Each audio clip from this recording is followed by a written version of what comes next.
দিলাম আমরা অভিষেক ব্যানার্জিকে। পশ্চিমবঙ্গের ছাত্র যুব আমার প্রজন্মের ছেলেমেয়েরা যাদের ভবিষ্যৎটা আপনারা বিক্রি করে দিলেন, 100-150 কোটি টাকার উপর বসেছিলেন ওই পার্থ চট্টোপাধ্যায়। ওই একটা অ্যাডভার্টাইজমেন্ট হতো না আগে, 7 তলা মল পুরোটাই শাড়ি। তৃণমূল আসার পরে অ্যাডভার্টাইজমেন্টের নামটা একটু বদলে গেছে, 7 তলা মল পুরোটাই চুরি। আমাদের মায়েরা যখন দোকানে যান গিয়ে বলেন না অমুক ডিজাইনের অমুক কালারের একটা শাড়ি দেখান, সেরকম তৃণমূলেও বিভিন্ন ধরনের বিভিন্ন ডিজাইনের চোর পাওয়া যায়। আপনি বলবেন মহিলা চোর, সঙ্গে সঙ্গে কাকলি ঘোষ দস্তিদারকে এনে দেবেন, এই যে মহিলা চোর, ভালো মহিলা চোর। আপনি বলবেন পুরুষ চোর, সঙ্গে সঙ্গে ববি হাকিমকে নিয়ে আসবে। আপনি বলবেন না না একটুখানি গোলগাল মোটা সোটা চোর চাই, বলবে এই যে পার্থবাবু বসে রয়েছেন পার্থ চোর। আপনি বলবেন না না একটুখানি রোগা পাতলা যদি কেউ হয়, আপনার অত রোগা হয়তো পছন্দ নয়, আপনি বললেন যে একটু অলস চোর চাই। আপনি বলবেন এই তো দেখুন না মদন বাবু, টাকা নেওয়ার সময় উঠতে পর্যন্ত পারেননি, শুয়ে শুয়ে টাকা নিচ্ছিল। তাই বেটে চোর, মোটা চোর, পাতলা চোর, রোগা চোর, মহিলা চোর, পুরুষ চোর, হিন্দু চোর, মুসলমান চোর, যেমন যেমন চোর কারুর দরকার তৃণমূলের কাছে গিয়ে বললেই পেয়ে যাবে। আর যদি আপনার তৃণমূলে মন না ভরে, যদি মনে হয় না এগুলো ছোট চোর, একটু বড় চোর লাগবে, চলে যান বিজেপিতে। শুভেন্দু অধিকারী করে আপনার সামনে দাঁড় করিয়ে দেবে। শুভেন্দু বাবুর চেয়ে বড় চোর পশ্চিমবঙ্গে আর কেউ হয়নি। তৃণমূল বিজেপির চাইতে বড় চোর ডাকাতের সাপ্লাই আর পশ্চিমবঙ্গে কেউ কখনো করেনি। তৃণমূল বিজেপি আজকে হঠাৎ করে এসে বাংলার মানুষের খুব দরদি হয়ে উঠেছে। নির্বাচনের আগে এসে আপনাকে ওই আগের বারের মতো 21-এর মতোই বাইনারি বোঝাচ্ছে। তৃণমূলকে হারাতে বিজেপি আর বিজেপিকে হারাতে তৃণমূল। সাধারণ মানুষ বোকা নন, তারা বুঝতে শিখেছেন। আমি বলবো আমাদের কথা বিশ্বাস করবেন না। এই মমতা ব্যানার্জি নাম প্রকাশ করেছেন না 42 জনে, যারা যারা লোকসভা নির্বাচনে ঘাসফুল চিহ্নে লড়বেন, দেখবেন এই 42 জনের মধ্যে 5 জন এমন লোক রয়েছেন যারা বিজেপির নেতা ছিলেন, বিজেপির এমএলএ ছিলেন, বিজেপির এমপি ছিলেন। নির্বাচনের আগে টুক করে তৃণমূলে এসেছেন, পট করে অমনি এমপির লোকসভা যে ক্যান্ডিডেট, যে প্রার্থী, সেই প্রার্থী হয়ে গেছে।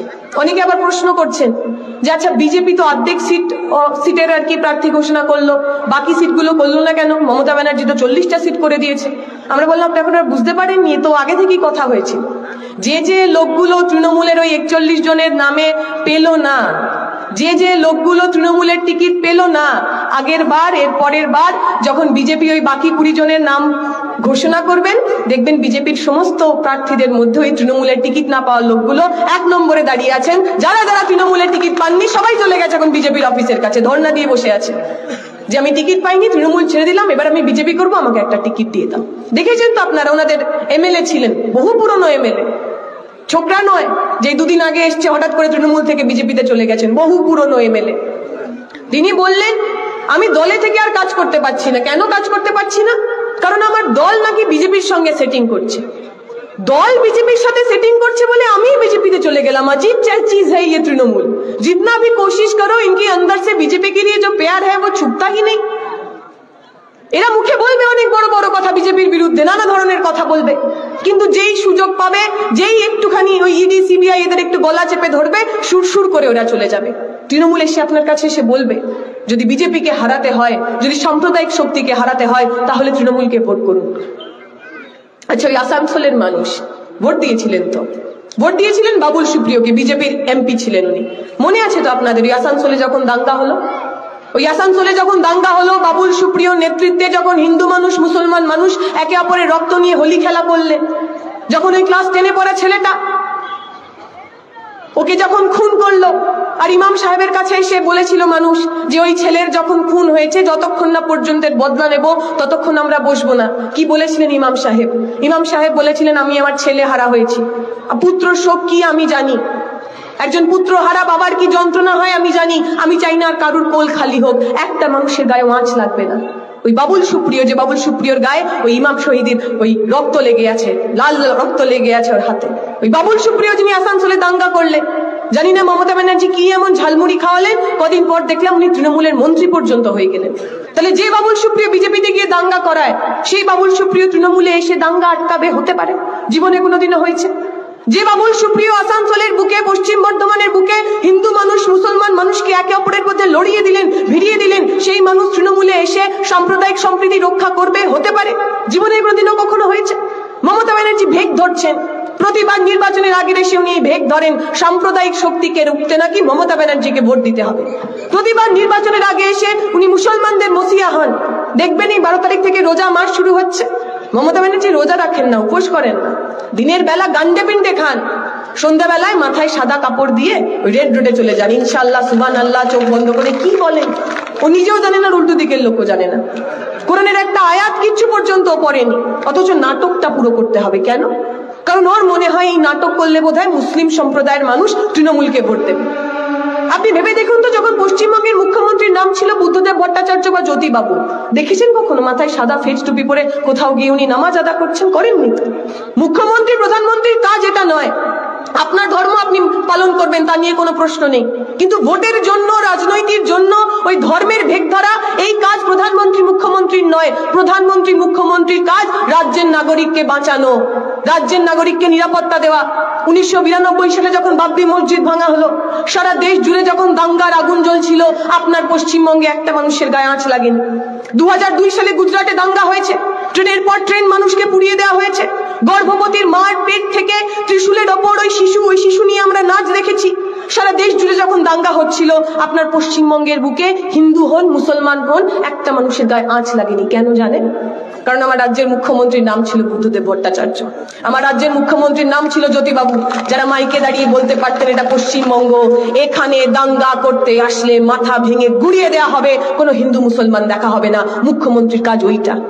মুখ্যমন্ত্রীর কাজ জ্যোতিবাবুর মতো। যখন দাঙ্গা হচ্ছে, হুটখোলা জিপে পৌঁছে গেছিলেন।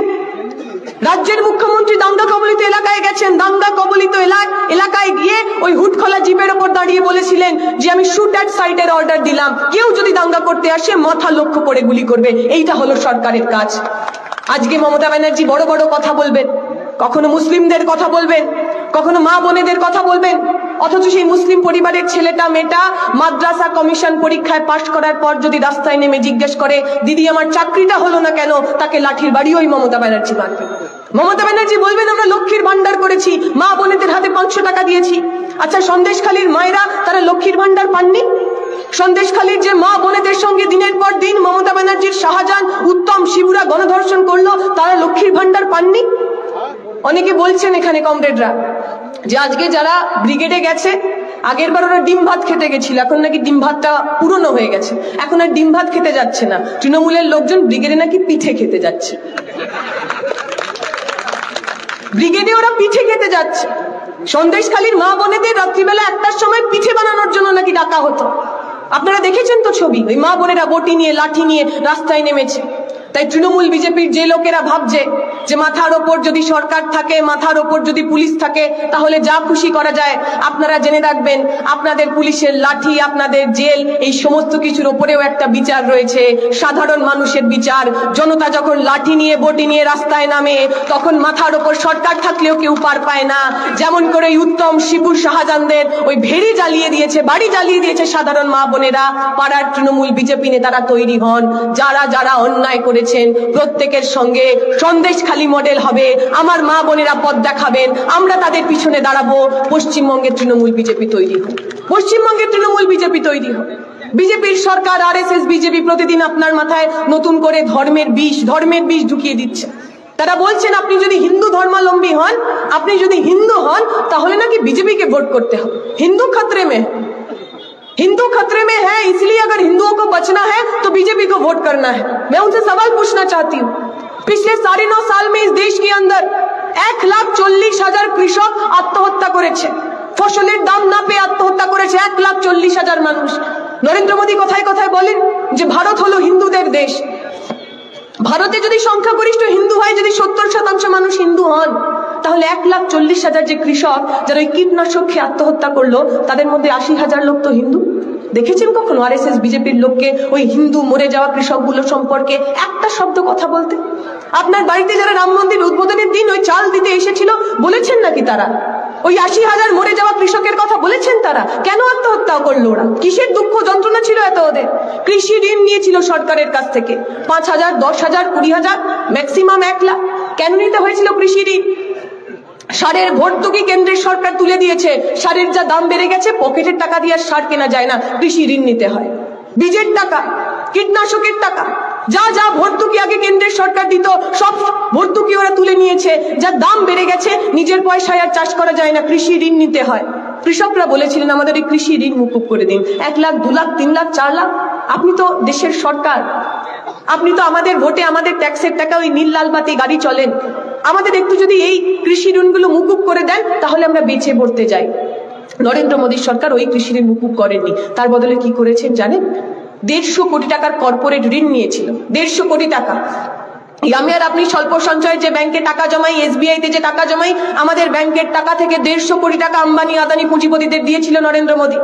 একদিকে যখন কৃষকের ঋণ নরেন্দ্র মোদী মুকুব করেননি, অন্যদিকে ওই পুঁজিপতিদের কর্পোরেট ঋণ উনি মুকুব করে দিয়েছেন। সুতরাং আপনি হিন্দু হন অথবা মুসলমান, আপনি যদি গরিব মানুষ হন, নরেন্দ্র মোদী আপনার হয়ে কথা বলবে না। আপনি হিন্দু হন অথবা মুসলমান, আপনার পকেটে যদি কারি কারি টাকা থাকে, আপনি যদি বড় লোক হন, পুঁজিপতি হন, নরেন্দ্র মোদী আপনার সঙ্গে থাকবে। আপনাকে তো পক্ষ নিতে হবে। শুধুমাত্র ধর্মের নামে আমরা আমাদের ভোটগুলোকে দিয়ে দেব? ওরা বলবে মন্দির বানানোর জন্য নরেন্দ্র মোদীকে ভোট দিন। আচ্ছা, আপনার পশ্চিমবঙ্গে এর আগে মন্দির ছিল না? 2014 আগে, 2019 আগে পশ্চিমবঙ্গের গ্রামে মন্দির তৈরি হয়নি? আপনার বাড়িতে, আপনার পাড়ায় যে দুর্গাপুজো হয়, সেই দুর্গাপুজো করার জন্য বিজেপির দরকার হতো, CPM এর দরকার হতো, তৃণমূলের দরকার হতো? পাড়ার লোক চাঁদা দিয়ে নিজের পুজো নিজের মতো করতো। এতে তো রাজনীতির কোনো সম্পর্ক নেই। শুভেন্দু বাবুরা বললেন হঠাৎ করে গীতা পাঠ করতে হবে। ব্রিগেডিয়াররা লক্ষ্য কণ্ঠে নাকি গীতা পাঠ করবেন। গীতা পাঠ করবেন, ভালো কথা, কোনো অসুবিধা নেই। পশ্চিমবঙ্গের মানুষ, পশ্চিমবঙ্গের লোকেরা গীতা পাঠ করেন, যার যেটা পছন্দ সেই ধর্মগ্রন্থ তারা পাঠ করেন, কোনো অসুবিধা নেই। হঠাৎ করে ব্রিগেডে বিজেপিকে কেন গীতা পাঠ করতে হবে? যখন দুর্গাপূজা হয়, অষ্টমীর দিন, নবমীর দিন যখন আমার মা বোনেরা অঞ্জলি দেন, কত কোটি মানুষ একসঙ্গে তারা মন্ত্র পাঠ করেন। দরকার হয়েছিল কোনো বিজেপির? এই কিছুদিন আগে যখন সরস্বতী পুজো হলো, হলুদ শাড়ি পরে বাচ্চা বাচ্চা মেয়েগুলো, সাদা নীল পাঞ্জাবি পরে বাচ্চা বাচ্চা ছেলেগুলো স্কুলে গেল, কলেজে গেল, সরস্বতী ঠাকুরের সামনে অঞ্জলি দিল। দরকার পড়েছিল নাকি কোনো বিজেপির, কোনো তৃণমূল, কোনো CPM, কোনো রাজনৈতিক দল? শুভেন্দু বাবু বলছেন আপনি যদি সচ্চা হিন্দু হন তাহলে নাকি আপনাকে গীতা পাঠ করতে হবে। আচ্ছা শুভেন্দু বাবু, একটু গীতাটা ঠিক করে পড়ুন তো, গীতা পাঠ করে একটু বলুন তো গীতার কোন স্তোত্রে লেখা আছে আপনি যদি সচ্চা হিন্দু হন তাহলে হাত পাতিয়া ঘুষ নিবেন, এবং ঘুষ নিয়ে ধরা পড়ে গেলেন সঙ্গে সঙ্গে বিজেপি ছেড়ে, তৃণমূল ছেড়ে বিজেপিতে চলে যাবেন। গীতার কোন স্তোত্রে লেখা আছে? কোন জায়গায় লেখা আছে? লেখা নেই। ধর্মের সঙ্গে রাজনীতির কোনো সম্পর্ক নেই। ধর্ম আপনার আস্থার জায়গা, বিশ্বাসের জায়গা, ভালোবাসার জায়গা। এই কদিন আগে শিবরাত্রি গেল, অনেক মায়েরা উপোস করে শিবের মাথায় জল ঢেলেছে। সারাদিন উপোস করে থাকার পর যখন শিবের মাথায় জল ঢালছিলেন, কি চাইছিলেন মা? হাত জোর করে বলছিলেন নাকি যে আমার দেশটাকে হিন্দু রাষ্ট্র বানিয়ে দাও গো, আমার দেশে যেন হিন্দু ছাড়া আর কেউ না থাকে? নাকি সে মাথায় জল ঢালতে ঢালতে বলছিলেন আমার ছেলেটা মেয়েটা যেন থাকে দুধে ভাতে, ওদের জন্য একটা ভালো চাকরি হয়? এই 12 তারিখের পর থেকে যখন রোজা রাখবেন মারা, সারাদিন উপোস করে সন্ধ্যাবেলা যখন ইফতার করে ওই নামাজ আদা করতে যাবেন, কি চাইবেন আল্লাহর কাছে? বলবেন আমার গাজায় হিন্দ চাই, মুসলিম রাষ্ট্র বানিয়ে দাও? নাকি সেই মাও চাইবেন তার বাড়ির যে ছোট্ট মেয়েটা স্কুলে যায়, সেই মেয়েটা যেন ভালো থাকে, মেয়েটা যেন বড় হয়ে একটা ভালো জায়গায় চাকরি করতে পারে? এই তো আমাদের চাওয়া। আপনি যে ধর্মেই বিশ্বাস করুন না কেন, আপনি মন্দিরে যান, মসজিদে যান, গির্জায় যান, গুরুদুয়ারাতে যান, আপনার সঙ্গে আপনার ভগবানের যে সম্পর্ক, সেই সম্পর্ক তো ভালোবাসা, সেই সম্পর্কে তো ঘৃণা নেই, সেই সম্পর্কে তো হিংসা নেই। কোন ধর্ম তো শেখায় না অপর ধর্মের বাড়ি ভেঙে দিতে, অপর ধর্মের বাড়ির ঘর জ্বালিয়ে দিতে, অপর ধর্মের লোককে খুন করতে, হিংসা করতে শেখায় না তো। এই নরেন্দ্র মোদী তৃণমূলরা, এই মমতা ব্যানার্জি আর বিজেপিরা, এরা আপনাকে প্রতিদিন প্রতিনিয়ত আমার বিশ্বাসের জায়গাকে, ভালোবাসার জায়গাকে ব্যবহার করে ওদের রাজনীতির রুটি শিখবে। কেন চাই ওদের রাজনীতি? কেন চাই ওদের ধর্ম নিয়ে রাজনীতি? যখন দেখবেন কোথাও দাঙ্গা হয়, দাঙ্গায় যখন মানুষের ঘর পুড়ে যায়, মানুষের মধ্যে ভয় হয়, তখন হিন্দু পাড়ায় গিয়ে বিজেপির লোকেরা বলবে দেখো হিন্দু খতরে মে হ্যায়, अगर हिंदू को बचना है तो बीजेपी को वोट करना है। মমতা ব্যানার্জি তখন মুসলিম পাড়ায় গিয়ে বলবে দেখেছো তো ওই বিজেপি যদি ক্ষমতায় আসে তোমাদের কিন্তু বাড়ি ছাড়া করবে, তাই আসো তৃণমূলকে ভোট দাও। আমরা লাল ঝান্ডা করা লোকেরা বলছি আপনি হিন্দু হন, মুসলমান হন, এতে আমাদের কিছু যায় আসে না। আপনি যদি গরিব খেটে খাওয়া মানুষ হন, আপনি যদি ওই লুটে খাওয়া লোকেদের বিরুদ্ধে লড়াই করতে চান, তুলে নিন এই লাল ঝান্ডা। লাল ঝান্ডা আপনার হকের দাবি নিয়ে লড়াই করবে, লাল ঝান্ডা আপনার বেঁচে থাকার জন্য লড়াই করবে, লাল ঝান্ডা আপনার মাথা উঁচু করে বেঁচে থাকার জন্য লড়াই করবে। পক্ষ নিন আপনি, কাদের সঙ্গে থাকতে চান?